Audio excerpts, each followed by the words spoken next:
Should we talk about Lupin, the third, episode 4? Oh, is that what the 3 meant? The third? It's not Lupin the third. No, it's not Lupin the third, but it's Lupin. I just put third. Yeah. Because that's always Lupin the third in my mind. I know, man. Me too. Me too. In the castle of Cagliostro. Yep, exactly. No castles. No. Lupin the third. No, Lupin, the Just gentleman Lupin, thief. The gentleman Lupin, thief. Yep. Episode 4. Yep. We watched it. I guess we were supposed to watch She-Hulk, but I didn't because I thought we would just do Lupin. No. Yeah, so next week we'll be talking about She-Hulk episode 1. So make sure, maybe and episode 2 as well. We're gonna do both. Okay. I'm gonna watch it. Yeah. Okay. We'll do 2 episodes. We'll wrap up Lupin next week as well. Yeah. So we'll wrap up Lupin, and we'll get the first season, and then get into She-Hulk episode 1 and 2. So make sure you guys go ahead and watch that. Yep. So we don't get all spoilerific on your faces. Exactly. Because that's what's about to happen right now. Right now. I watched this last night, but I don't even remember what the intro bit was. Oh, it was the drone. Yeah, the intro bit was the drone going through Pellegrin's house, flying around looking for whatever. Yeah. So this drone, from the outside, it's got lights and it looks all high tech, and then it has the shittiest camera that it's the footage that it was broadcasting. It was black and white and grainy, and there was yeah, that's the interference. Thing. I was just what the hell? Those if you get a tiny little spy drone, you can't have a huge camera sensor on it. I guess so. So I guess his a huge camera sensor, I got a 12 gigapixel camera here. They couldn't put this on the drone. Anyways, I mean, maybe those things don't exist. You must suspend your disbelief. This episode I saw some stuff and I was like, okay. There's a lot of suspense of disbelief going on in this episode, man. Oh yes. So yeah, he's flying the drone through the Pellegrin house, and he gets above the desk of Mr. Pellegrin and starts taking photos from the bottom camera, because it's got 2 cameras. Yeah. Of various documents that he had on his desk, and there's so many laser tripwires everywhere, and he's that was what is this? Flying through the Why are there so many here? I don't know. It's in that one room, right? Yeah, it's weird. Down the hallway in the one room, just laser tripwires everywhere, which he can see. Yeah, it was just there's way too many here. Yeah, and then he's stealthily flying out, and then he's oh, tripped one. Yeah, oopsie poopsie. So, alarm starts going off. The guards are panicking. They're like, Mr. Pellegrin, wake up. You need to get to the safe room. Take you to the panic room. Can I say it like that? I don't think I can. French accent? I'm Canadian. I can do that. You can say that. I can do that. Yeah. Okay, so he goes to the panic room. There's a big vault. He sits in his big leather chair with the buttony things on it. Yeah. The button embossing. As he was in there, I was like, man, if I had a panic room that I needed to go to, I'd have a bed in there. I'd just go back to sleep. Yeah. He's in a vault, a literal vault. Yeah. I mean, he's probably got the adrenaline going, so it'd be, be a little bit harder to fall asleep again. And he should have just had a heart attack. He's such a geezer, but... Yes. But the whole, they're trying to catch the drone, it was so slapsticky. They're it was very slapstick. Swinging a pillow at it, and he's like, oh, well, let me throw this Ming vase at it. And just his guards are so stupid. Yeah, so they're trying to swat it, and they eventually get it. Yeah. Or it flies into a door they close, basically. Yeah.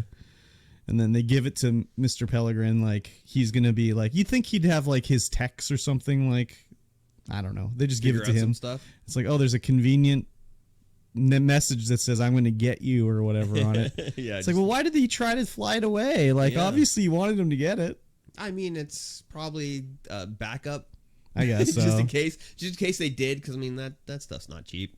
Yeah, I guess so. It's not cheap. I mean, for Lupin, it's whatever. He's a billionaire, so whatever. It doesn't matter. And we pan out, and Lupin's just sitting on the roof. Yeah. With his crazy controller. Yeah. I'm how did you... I mean, he's the gentleman thief. He is the gentleman thief. They're at high alert. They're not oh, let's check the roof. Yeah, right. I don't know, man. And then we cut to Inspector Dumont. Yeah. He's eating his baguette. And then Lupin is suddenly across from him. Just smiling. Just, hey. Shit-eating grin. Hey, what's up? Remember when I kidnapped you earlier? Yeah, right. But he hasn't turned him in. No, it's very weird. Yeah, it is really weird. It's he doesn't want him to get caught. Yeah. Because he feels bad for him. I don't know. I remember we were talking about it last episode. Why didn't he turn him in? Yeah.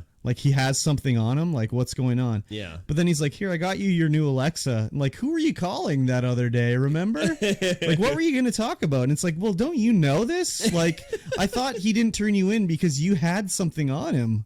Yeah. Why didn't he turn you in? I don't know. It's weird. Very weird. Yeah. So he tries to weasel it out of him, and it just doesn't work. But Dumont ends up giving him the name of an author who almost, like a reporter, who almost took down Pellegrin. And it's just like, again, wouldn't Arsene know this already? Yeah, right? Like, he wants to take Pellegrin down. Like, you don't think he would have already read this book? He's obviously had it in for him forever. And it doesn't make any sense because he was able to Google the author, search for the author, but the Dumont was like, "Oh yeah, she got buried. She's not. Not you're gonna have to dig her up or whatever." Yeah, and that was apparently fairly easy to do. Well, I mean, he's the gentleman thief. He is the gentleman thief. So he buys her book that was about the money laundering or whatever it was, as if he didn't already have this book. Yeah, and reads through it, and then tries to find her. And then he wants to work with her to, bring him down. Yeah, she's iffy about it because Pellegrin just completely ruined her career. Yeah, and she's not there anymore, really. Yeah, and she's like, "Nah, I don't want to." Yeah. But then later she's like, "Oh, I have nothing left to lose, so okay, I'll join you." Yeah, as soon as that happened, I'm like, "Okay, well, you're dying at the end of the episode." Yeah, exactly. So she's like, "Oh, I have a videotape that's you need to steal from my old office." Yeah, it's a green tape, and it's in a bin that says 1980s sports, and it's labeled whatever chess championship or something like that. Yep. And he's like, "Why didn't you use this tape before?" And she's like, I lost my job. I couldn't get it or whatever. Yeah. So it's like, okay. So the heist part of this is he's going to go in there and get the tape. And it's very I don't know. They don't really show a lot. They show how he gets into the building and how they let him upstairs. Because he pretends to be it's like some social engineering. Yeah. He pretends to be this super awkward guy with some documents that the one reporter lady who I can't remember what the hell her name is. Like her actual name? Yeah, her reporter name. I can't remember either. But she pretended to be somebody else. Yeah, she pretended to be somebody who was in the office. And she calls up the guard, and she's like, "Hey, is there some guy here? Really awkward, geeky guy with some file folders. He's got information I need in my office." Yeah, and send him up. And then she's like, "Yeah, send him up. Don't let him get away. Don't let him get away. Is he leaving? Don't let him get away." And he's trying to go, and the guard's just like, "Oh my god, we gotta get him!" Yeah, just freaking out, and shoves him upstairs. So they don't show anything about him breaking into the archive or how he gets in or anything. He just walks out with the green tape. I mean, I guess they could have shown it, but it would have made the episode, I don't know, 10 minutes longer. Yeah. I mean, at this point, we know he can break into anywhere, so they don't need to show it really. No. So they leave the newspaper, and they get caught on the way out, but they're he's like, let's get out of here in my little hatchback. They drive away. Yeah, so the one guard is talking to another guard. He's like, "Oh yeah, I did this really cool thing for this reporter," and they're like, and the other guard's like, "They're on vacation right now. What are you talking about?" Yeah, she's not even here. Yeah, she's not even here. Yeah, and so they try to catch him. Yeah, they try and catch him, which does not happen. No, exactly. Hatchbacks. While this is going on, also the three police people are we think it's one guy that kidnapped you, is the same guy that stole the necklace earlier. And the commissioner that was kidnapped is like, "I don't connect these cases. They're totally different. I don't know what you're talking about." Yeah. But they make up their little photo fits of all the, Yeah, the graphic artist puts together some photos of the people it could be, and there's a spread of 4 that don't look similar at all. Yeah. And then the one cop who is a firm believer that everything is connected, that it's Lupin, puts a photo down and it's him. It's basically totally him, yeah. And the commissioner goes wide-eyed, buggy-eyed at it, and he's like, "No, it's not it. Stop doing it. Definitely not. Stop." So those 3 cops are all something's fishy, but how are we gonna investigate our own commissioner guy? Yeah. And but the commissioner is like, "You are go back and try and find this guy." Yeah. And the guy who knows who it is, he's is off the case. He's off the case because he knows too much. Yeah. This is crazy that their boss is just in the bullpen with them. Yeah. He doesn't have his own office. His desk is just in the bullpen. Yeah. So very weird anyways. Definitely different the way they do it in France. Yeah. So we get back and we watch the tape. Yeah. And when he puts the tape into the VHS player, and it starts playing, nothing on the VHS player moves. The numbers don't go. Nah, small detail. Up, and I'm like, come on now. Small detail. That is a small detail, and it's why wouldn't you? Yeah, but no one knows except you and me. I guess so. And we see Pellegrin doing a weapons deal with people who blew up the French embassy back in like the 80s or whatever it was. They were like Malaysian terrorists or something like that. And they're like, oh, perfect. Let's release this. This will take him down. It's like, no. Not enough theatrics. We need to really fuck around with this evidence here. So their idea is they'll like taunt him with it on Twitter, and then they'll go on some tabloid talk show with and like 2 million viewers a night, and then release it there, right? Yeah. So he sends out the tweet as this Salvatore 859 or something like that, and they he sends it out, and Pellegrin's in a meeting at that time, and everyone gets the tweet for somehow. It's trending on French Twitter. And everyone's like, "Oh my god, let's get out of here." Yeah, yeah. They're like, well, something bad is going on with this guy. Like, who knows, right? Yeah. So while this happens, he has to have a little press conference, Pellegrin, like saying how, this is all fake, and if they have evidence, why don't they show it? They're just trying to take down a businessman, and he's a very patriotic Frenchman, and France is so great and everything like that. But they send, I guess I don't know if they sent her or whatever, but she was there. The reporter that Lupin recruited is like in the lineup, like asking him a question. He's like, "Are the blood of these people on your hands, Mr. Pellegrin?"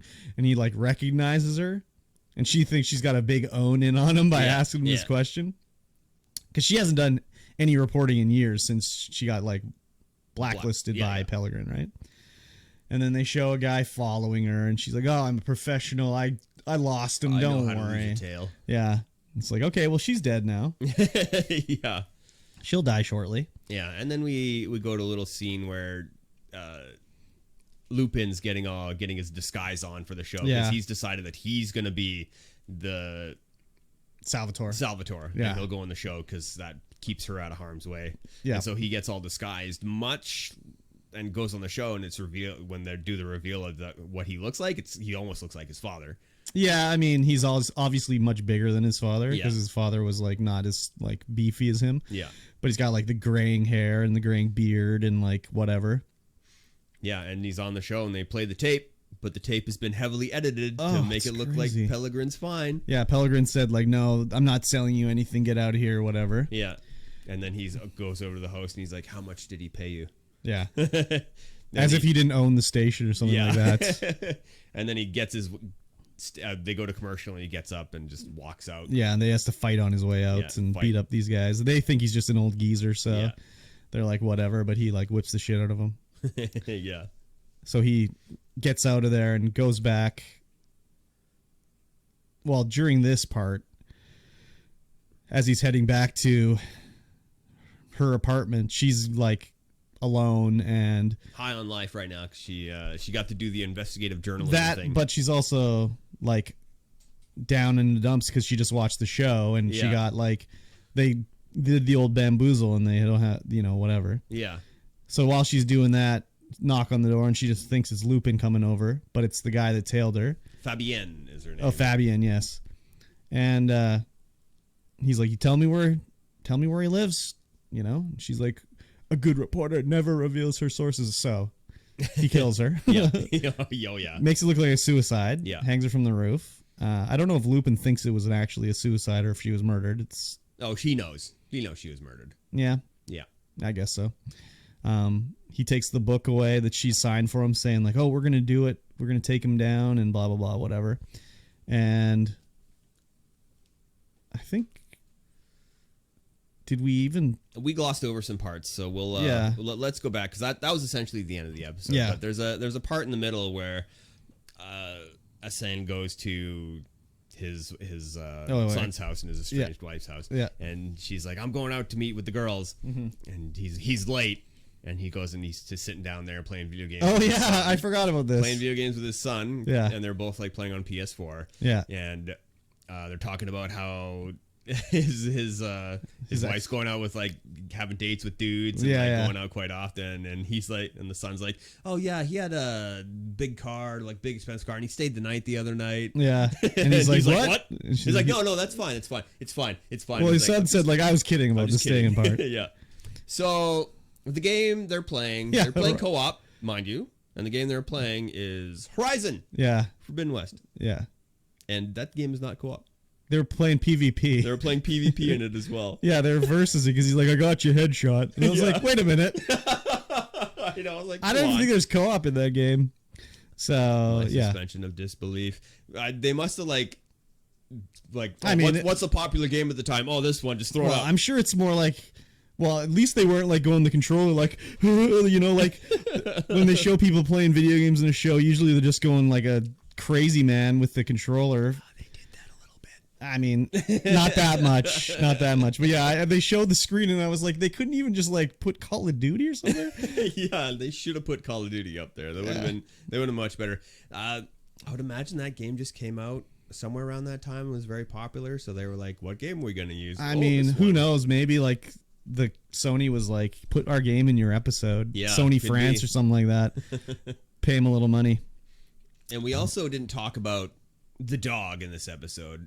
Oh, yeah. Jacques. Yeah, Fabienne's dog, who was like, whenever you would say Pellegrin, the dog name would bark. Yeah. Get more aggressive the more you said Pellegrin. She talks like she's like, that's all in the past, but it's like, obviously not. It's not in the past. No. That's something that's hard to get over. Yeah, oh, yeah, for sure. I liked this episode. So, I thought it was really good. What, after he left her apartment, what happened? He left with the dog. Was there any scene after that? I don't remember. I can't remember. I don't think there was. There was one. This was like, I think this episode was the breaking point for me where I was like, okay, I'll watch the last episode in this season, but I'm not watching anymore. Yeah. Just because like every plan they have is just it has to go to perfection. Yeah. Like they need to be captured for this part of the plan to go over. But there's no backup plan. Like, oh, I'll make a copy of the tape. No, I'll give them the original tape. I don't think it was original. Well, because it was a green VHS, but I don't think that VHS they put in was well, green. I mean, I thought it just meant the VHS case was green. But like when they put it in the apartment for him to watch him, I don't think the tape was green. I don't remember. But like there was no implication like she's like, oh, they got us. There's nothing we could do. Yeah. Like she wouldn't have been like, oh, I have a copy. Yeah. Like release it on Twitter. Been a copy. And it was just like, no, there's no copy here. Like, come on. Maybe in the next episode they're going to be like, here's the copy. Yeah. But the way this episode made it seem, it was there's no copy. And I just was like, really? Yeah, your disbelief suspension is high. Oh, man. They didn't do anything to back it up or like, oh, he fucked us. Oh, well, release the actual tape on Twitter right now. Yeah. Like, come on. I like this episode. It was fine, but just that part, I was like, I can't suspend my disbelief anymore. I'm sorry. Yeah, they don't do a good job of stuff that allows you to suspend your disbelief a little bit. It's getting even worse now. He's supposed to be this incredible thief, but he's also like the stupidest idiot in the world. Like you can't be you can't be both of them. You can be one or the other. Yeah. Just like when he found out that Anne Pellegrin paid for his whole educational life, he's like, "What? Really? That was you?" It's like holy shit, dude. Come on. It was definitely her. We already knew that at the start before we even found out. The audience knew. I mean, they just play him like he's a dope sometimes, man. It's true. And he's also like, got all this money, drones and shit. He can't even do anything for his son. Yeah, that's one of the things where I'm like, what? Yeah, like, I'm behind on child support. It's like, dude, you're fucking loaded, man. Yeah. Like, worst father ever. It's crazy. So I guess he's gotta play the game where he's just like, oh, I'm not rich. I'm just like I guess so, but like on the street. His kid's going without because he has to do this. Wouldn't it be like Breaking Bad where it's like, okay, we let her in on the thing so she knows she can buy a car wash to, filter all the money through or whatever. Yeah. But it's no like, oh, I don't have any money. Sorry, my son has to eat macaroni every night, but that's the way it's got to be. I mean, she's doing fine. She's like a nurse or whatever, but still, it could be better for him anyways. Yeah, put some hot dogs in that macaroni. Yeah, exactly. Like craft dinner. Come on. Exactly. But yeah, I'll watch the next episode, but that's going to be it for me. Yeah. Unless the next episode blows my mind or something like that. It probably won't. You'll probably be just squeezing your asshole so tight trying to suspend your disbelief. Yeah. Man, believe me, I've suspended a lot in these episodes. I suspended a lot. But yeah, this one was just like, wow, okay. Yeah. I don't know, man. Yeah. So, but like, I mean, you know, the direction is good. Like the cinematography is good. The acting is great. good. The action is good. You know, the way the sets and everything look good. Like everything is good, but it's just like, man, they're such mopes. Yeah. Holy fuck. Yeah. There's a lot of stuff that's good, and then like the story is just, I don't know. Yeah, I mean, yeah, it's weird. Yeah, it started off really strong, and it's only 5 episodes. Like, I know they got to condense it down. That's part of the problem. So they got to show a lot in 5 episodes. Yeah. But I don't know. I mean, people must like it because it's getting a 3rd season. So, I mean, I don't know. I don't know what the quality of other French shows are. Like, maybe this is the peak of a French TV show. Yeah, it could be. So, like, everything else is worse than this. I don't know. So, but yeah, I haven't watched too much French shows. Yeah, that's just I don't know. Yeah, I've never watched anything French really.